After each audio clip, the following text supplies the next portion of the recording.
All right, if you think that Philip Rivers doesn't deserve a spot on the Chargers quarter century team and Justin Herbert should be the quarterback, something tells me you have only watched football the last few years and you don't know who Dan Fouts is because Dan Fouts better than both of them. And there's not much I can do for you. Probably not the page for you.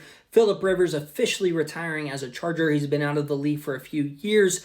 Was awesome there in San Diego / Los Angeles.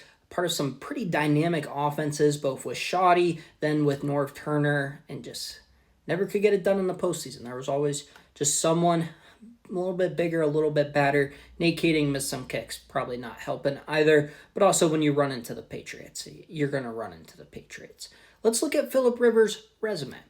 Because if you're a loser like me, you immediately want a reminder, all right, is this guy going to be a Hall of Famer?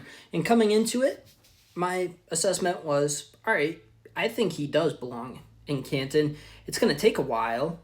He probably is the third best resume from his draft class alone. Big Ben clears, and then I would probably have Eli Manning, the 2 Super Bowl MVPs. I think Eli Manning clears, and I think Eli does get in eventually. I don't know why people thought he should get in as a first ballot. That's a little bit crazy, especially when other guys who were eligible to be first ballot that are a lot more worthy, like Terrell Suggs, like Luke Kuechly, didn't. That's neither here nor there. I think both Rivers and Eli Manning deserve a spot in the Pro Football Hall of Fame. They're going to have to wait their turn. Looking at Rivers' resume, 8 Pro Bowls, check. NFL Comeback Player of the Year, yep, that's a nice little boost. Led the league in yards, touchdowns, and passer rating, and completion percent. Yeah, check. And then looking at his stats, once again, check. All that is Hall of Fame worthy. So why is there a question mark? Well, in terms of just overall record, 137-7, that's good, not great, but it clears some other Hall of Fame quarterbacks.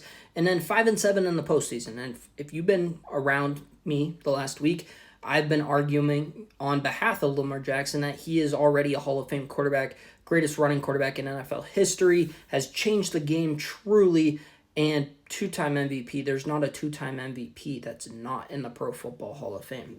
It's closed. He's already got it. I'm not saying he's first ballot, but yeah, Lamar Jackson, if he were to never play again, would eventually get into Canton. And if you looked at my argument, you would see historically playoff win success, it helps to be a Hall of Fame quarterback, but it's not necessarily a need. Philip Rivers' 5-7 record to me is good enough to get in eventually. I'm not, like I said, this guy's going to have to wait a long time because in his generation alone, the Breeze, Manning, other Manning, Roethlisberger, Rodgers,